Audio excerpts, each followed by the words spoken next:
Today's main headlines: integrity is core value to Sarawak's sustainable development goals. Berbuling STOLPort to be operational by November this year.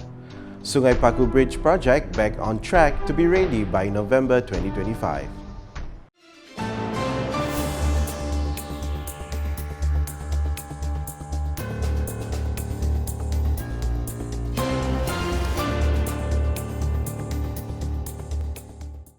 Good evening. Sarawak remains committed to achieving continuous progress by reinforcing the value of integrity while harnessing advanced technology to meet future needs. Sarawak Premier Datuk Patinggi Tan Sri Dr. Abang Abdul Rahman Zohari Tun Datuk Abang Openg emphasised that integrity is not only a key element in achieving sustainable development but also the most crucial factor in ensuring the success of every developmental initiative in the region. He highlighted that without integrity, all efforts in addressing the challenges of digitalization or development would fail, even if a nation or state is endowed with abundant natural resources. Kenapa negara tidak berjaya? Disebabkan oleh tidak adanya integriti. Semua dalam prosesnya ada tigis. Dan kalau keadaan demikian, walaupun kaya di dalam, ia akan hancur. Termasuklah negara-negara yang kita lihatlah di Afrika. Dia banyak minyak, dia banyak gas, tapi masih sampai kini tu kedaya jajah. Why? The leaders keep on changing. Kalau saya ada military coup, A ganti B, B ngajak kedaya jual. Ganti C, ngajak jual. Akhirnya rakyat yang jadi mangsa. Sarawak alhamdulillah ketika ini kita ada dasar kita ke arah 2030. Dan sekarang tu sudah ada dasar beyond 2035. Waktu ya masih tak ke saya mesti tahu juga umur dah tua. Tapi I plan up to the year 2050. Kita plan for the future generation. He made these remarks while delivering his speech at the Sarawak Economic Development Corporation (SEDC) Integrity Day Iftar event in Kuching on Friday. Datuk Patinggi Abang Zohari also extended his congratulations to SEDC for its continuous efforts in fostering a culture of integrity and contributing to Sarawak's economic development since its establishment in 1972. Kita ada integriti kita pun, kita buat masalah, itu pasal. So, kalau kita ada integriti, I want to improve myself. I want to know more. Then, what option you have? That is to learn and to read more. Because all the textbook of 10 years ago no longer relevant to me. Jadi tuan-tuan, ahli-ahli SDC, ucap tahniah, you have that culture already. You have that basis already. And I hope the other agencies will be together macam kita juga. Masuk sidak DNSLB tu. Dan juga agensi-agensi lain. Earlier in his speech, SEDC Chairman Tan Sri Dato' Ahmad Dr. Abdul Aziz Dato' Hussein highlighted the relevance of the 2025 SEDC Integrity Day theme towards ethical artificial intelligence, aligning with the current transformation in the digital world. He underscored the importance of using technology in an ethical and responsible manner to prevent misuse that could negatively impact society. The Berbuling Short Takeoff and Landing Airport, STOLPort, is expected to be operational by November this year, which will boost tourism and economic sectors in the area. Sarawak Deputy Premier Dato' Ahmad Douglas Uga Hambas said, for now, his party is focusing on the mechanism that need to be fulfilled before it can be fully used. Kosnya 248 juta, dan work on schedule, dan kita yakin bahawa by November 2025 it will be ready for use. We are working out there's all the mechanism to make sure that whatever requirement requires will be fulfilled to enable that STOLPort to be used. He said this when met by reporters after visiting 3 projects in Betong on Friday. The 3 projects are Bebuling STOLPort, Betong Collection, Processing and Packaging Center, and Sungai Paku Bridge, which are all on schedule.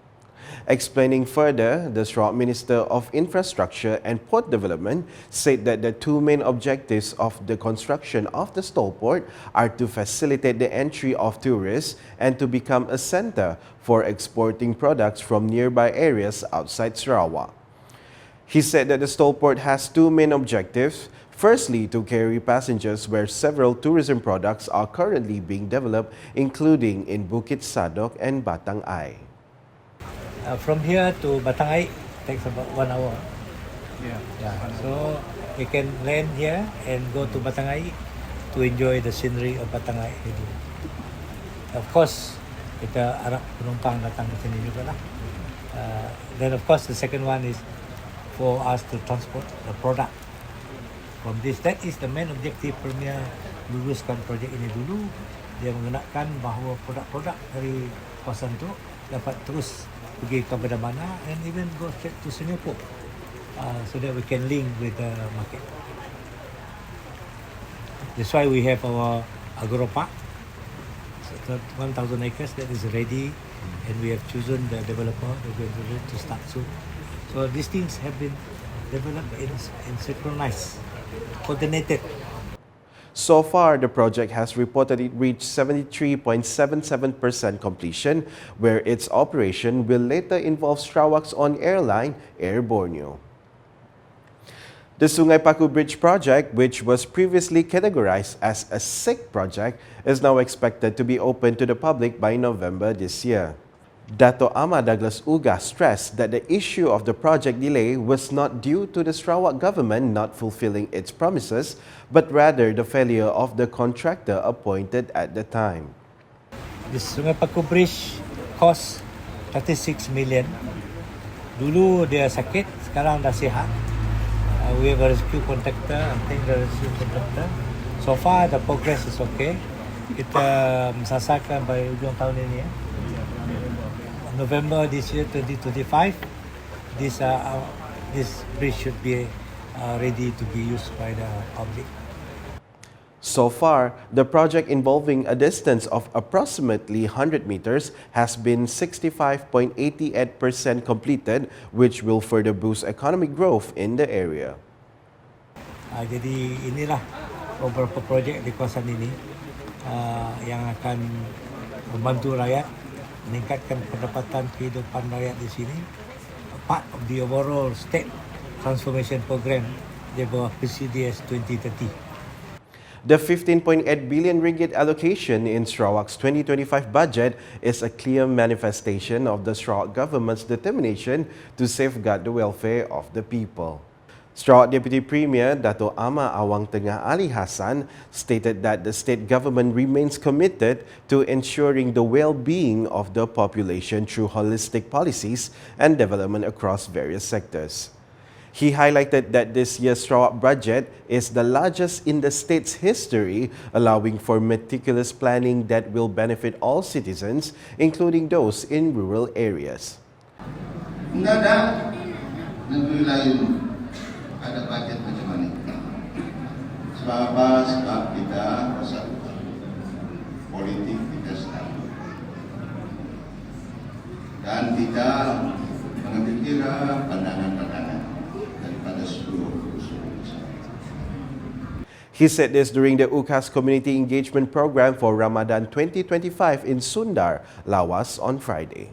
Dato' Ahmad Awang Tengah further explained that the approved budget will ensure that the B40 and M40 groups are not left behind, with more than 450 million ringgit allocated through the Sarawak Basic Necessities Assistance SKAS, allowing approximately 850,000 Sarawakians to purchase essential items from registered shops under the SKAS scheme. The Sarawak Public Communication Unit, UKAS, not only plays a role in disseminating information to the public but also serves as a bridge between the government and the people, particularly in identifying the needs and aspirations of the community. Deputy Minister in the Sarawak Premier's Department, Corporate Affairs, Information and UKAS, Dato' Abdullah Saidol, noted that UKAS has expanded its role in providing accurate information about the policies of the Sarawak government, especially to rural communities that require precise details on development, assistance, education and welfare initiatives provided by the government. Begini, tapi di sebalik majlis begini ada pegawai-pegawai UKAS akan datang di awal, akan berkomunikasi dengan masyarakat dari berbagai peringkat, kaum ibu, kaum bapa, pemuda dan kadang-kadang bertanya dengan mereka tentang perkembangan semasa. Dan melalui majlis dan program sebeginilah kami di UKAS akan cuba memahami isu-isu yang akan undi. He made these remarks during the UKAS Community Engagement Program for Ramadan 2025 in Kampong Awat-Awat on Friday. As part of the community outreach program, the event also saw the distribution of various contributions, including aid for the underprivileged, the handover of water pumps to volunteer firemen, contributions from the Sarawak Mosque Trust Board to mosques and suraus in Kampong Awat-Awat, as well as assistance for the families of accident victims through a collaboration between UKAS, Petronas, and the Bukit Sari Service Centre. A total of 17 mosques and 38 surau in the Lawas district received donation totaling 190,000 ringgit from the Sarawak Islam Council (MIS). Meanwhile, a sum of 178,000 ringgit was donated by the Tabung Baitul Mal Sarawak (TBS). Dato' Ama Awang Tengah said, mosques and surau are not just places of worship, but community centers that need to be managed well in order to function completely. In addition, he stressed that the cleanliness of mosques and suraus also need to be given serious attention by the Islamic community, as the religion strongly stresses on the importance of cleanliness in all aspects of life, including houses of worship. In an effort to strengthen the role of the mosque as a center of knowledge and charity, he called for more programs such as religious lectures, Quran classes, and charity programs to be held throughout the year. He also reminded that in addition to receiving assistance, Asnaf groups need to try to get out of poverty by taking advantage of opportunities provided by the government, such as skills training programs and business assistance. And that's the English edition with me, Nicholas Zechariah Boni. More news can be found in our official portal, ukas.sarawak.gov.my, and social media platforms including Facebook and YouTube. We conclude the UKAS Bulletin tonight with a presentation of the Sarawak Premier attending the breaking of fast ceremony in conjunction with the SEDC Integrity Day 2025 in Kuching on Friday. #Salaran Informasi Rakyat and have a good night.